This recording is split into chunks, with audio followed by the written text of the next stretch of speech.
आप सभी का बहुत बहुत स्वागत है अष्टावक्र गीता के इस 15वें प्रकरण में। इस प्रकरण के 13, 14 और 15 इन तीन सूत्रों को हम एक साथ लेकर चलेंगे। तो अष्टावक्र जी 13वें सूत्र में क्या कह रहे हैं? राजा जनक से कह रहे हैं, तुझ एक निर्मल, अविनाशी, शांत और चैतन्य रूप आकाश में कहाँ जन्म है, कहाँ कर्म है और कहाँ अहंकार। क्या कहा? थोड़ा सा जटिल लगेगा, लेकिन बिल्कुल सीधी बात कही है। यहाँ पे अष्टावक्र जी ने कहा है कि जो आत्मा है वो निर्मल है। निर्मल, जिस पर किसी प्रकार का कोई मैल नहीं है, जिस पर किसी प्रकार का कोई दोष नहीं है। यह शुद्ध है, अविनाशी है, जिसका नाश नहीं हो सकता। शांत है, इसमें किसी प्रकार की कोई अशांति नहीं है। इसमें किसी प्रकार की कोई तरंगे नहीं उठ रही हैं। यह तो उस चैतन्य रूप आकाश की भांति सर्वत्र है, हर जगह फैला हुआ है, सदा विद्यमान है। इसका न जन्म है, न कर्म है और न ही किसी प्रकार का कोई अहंकार है। बस ये है। इसलिए हे जनक, तू आत्मा है, इसलिए ये सभी गुण तेरे हैं। ये सारे विकार मन, शरीर और अहंकार के हैं, जिनसे तू भिन्न है, अलग है। अपने को आत्मवत जान लेने पर इसकी प्रतीति नहीं होती। किसकी प्रतीति? संसार की, अहंकार की, शरीर की। जब आत्मा को जान लिया तो इन सभी को जानने का फिर क्या रस? उस एक रस में डूब जाने पर फिर किसी भी भौतिक पदार्थ में, बाहरी पदार्थ में कोई रस नहीं रह जाता। अपनी बात को अष्टावक्र जी आगे और थोड़ा सा विस्तार रूप देते हुए कह रहे हैं कि हे जनक, जिसको तू देखता है उसमें एक तू ही भासता है। क्या कंगना, बाजूबंद और नुपुर सोने से भिन्न भासते हैं? भासना यानी प्रतीत होना, दिखाई देना, प्रकट होना। अष्टावक्र जी कह रहे हैं कि जिस प्रकार कंगना, बाजूबंद और नुपुर, इन तीनों की जो आकृतियां हैं वो अलग अलग हैं, भिन्न भिन्न हैं। इनके जो उपयोग हैं वो भी अलग अलग हैं, किंतु ये तीनों एक ही तत्व से बने हैं। इनका निर्माण एक ही तत्व से हुआ है, और वो है क्या? स्वर्ण। सोने से ये बने हैं। वही सोना इन तीनों में है, इन सब में है। नाम और रूप की भिन्नता जरूर है, लेकिन स्वर्ण एक ही है। ठीक इसी प्रकार इस सृष्टि के विभिन्न अवयवों में आत्मा ही एक मूल तत्व है। सब उसी की आकृतियां हैं। अतः आत्मा में कोई भेद नहीं है।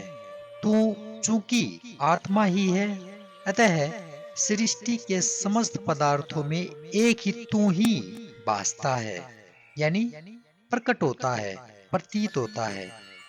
यह भेद जो दिखाई देता है वह शरीरों का है, आकृतियों का है। वरना फूल और कांटे, मनुष्य और पशु पक्षी सभी में वह एक ही तत्व है। वह एक ही चैतन्य आत्मा है। इन रूपों के भीतर जो अरूप छिपा है वही तत्व मूल है। ये अनेक उसी एक चैतन्य सागर की लहरें मात्र हैं।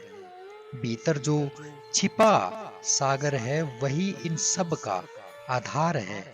ऐसा जान लेने पर ही सभी प्रकार के जो मानसिक उपद्रव हैं वो शांत हो जाते हैं। और जब वे शांत हो जाते हैं तो फिर परम शांति उपलब्ध होती है। अगले 14वें सूत्र में क्या कह रहे हैं अष्टावक्र जी? कह रहे हैं, यह मैं हूं, यह मैं नहीं हूं। ऐसे विभाग को छोड़ दे, सब आत्मा है, ऐसा निश्चय करके तू संकल्प रहित हो, सुखी हो। देखिए, ये जो संपूर्ण सृष्टि है, ये एक है, अखंड है, उस एक ही आत्मा का विस्तार है। इसमें भिन्नता कहीं भी नहीं है। केवल नाम, रूप आदि की भिन्नता से, केवल नाम रूपों की भिन्नता के कारण अज्ञानी इन्हें भिन्न देखता है। और ये नाम भी अज्ञानियों के द्वारा दिए गए हैं। ज्ञानी कभी भी इनके अलग अलग नामों से इन्हें नहीं पुकारता, बल्कि सभी में उस एक तत्व को देखता है। इसीलिए तो उसके सामने सारे के सारे नाम समाप्त हो जाते हैं। अज्ञानी इस संसार को खंड खंड करके देखता है। उसे हिंदू, मुस्लिम, ईसाई, बौद्ध, जैन और न जाने और भी अन्य धर्म अलग अलग दिखाई देते हैं। उसे जड़, चेतन, मनुष्य, जीव जंतु आदि में भेद दिखाई देता है। वह जीव और आत्मा में भेद देखता है, आत्मा और परमात्मा में भेद देखता है, अंतर देखता है। यह भेद ही दुखों का कारण है। सृष्टि एक ही सत्ता है, इसका विभाजन करना ही अज्ञान है। इसको टुकड़ों टुकड़ों में देखना ही अज्ञान है। द्वैत की दृष्टि के कारण ही दुखों का जन्म होता है। द्वैत यानी किसी भी चीज को या इस संसार को दो के रूप में देखना। मैं यानी अहंकार, और एक है बाहर, दूसरा। समग्र की अनुभूति को जानना ही ज्ञान है, यही धर्म है। समग्र ही जीवन है, यही ब्रह्म है। इसी एकीकृत अस्तित्व को उपलब्ध होना धर्म है। खंड खंड में विभाजन करना अधर्म है, अज्ञान है। अहम ब्रह्मास्मि की जो घोषणा है, वो ऐसे ही धर्म की घोषणा है जहां पे अहंकार समाप्त हो गया, केवल आत्मा बची। अहम ब्रह्मास्मि ऐसी घोषणा करना अहंकार नहीं है, बल्कि उस अखंड की, उसी संपूर्णता की अनुभूति है कि मैं और ब्रह्म एक ही हैं, भिन्न नहीं है, दो का कोई स्थान नहीं है। सब कुछ छोड़ देने से, बसम वगैरह लगा लेने से, भीख मांगकर खाने से, गिड़गिड़ाने से, याचना प्रार्थना करने से, दंडवत प्रणाम करने से, विनम्रता दिखाने से, क्षमा याचना करने से अहंकार नहीं मिटता। अहंकार इस एक की अनुभूति हुए बिना कभी मिट ही नहीं सकता। कौन एक? अहम ब्रह्मास्मि, मैं ब्रह्म हूँ। ये जो संसार है, ये ब्रह्म है।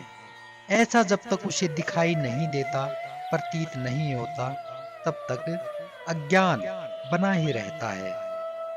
यह धर्म की पराकाष्ठा है कि आत्मा एक है, सब उसी का विस्तार है।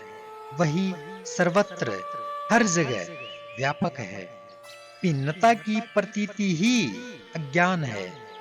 जहां भिन्नता दिखाई दी, महसूस हुई, वहीं पर अज्ञान छा गया। और एकत्व यानी एक का अनुभव करना ही क्या है? ज्ञान है, यही मुक्ति है। इसलिए अष्टावक्र कह रहे हैं कि हे राजा जनक, मैं वही ब्रह्म हूँ, अथवा वह नहीं हूँ, उससे भिन्न जीव मात्र हूँ, या परमात्मा और मैं भिन्न हूँ। ऐसी भेद की दृष्टि को तू, ऐसे विभाग को तू छोड़ दे, क्योंकि सोहम शिवोहम आदि कहना भी भेद दृष्टि ही है। जिसे उस शिव या ब्रह्म का ज्ञान नहीं होता, वही ऐसा कहता है। ज्ञान होने पर, जान लेने पर मैं बचता ही नहीं, वह मिट जाता है। मैं वही हूँ, ऐसा कहने का कोई अर्थ बचता ही नहीं। इसलिए सब आत्मा ही है, भिन्नता कहीं भी नहीं है।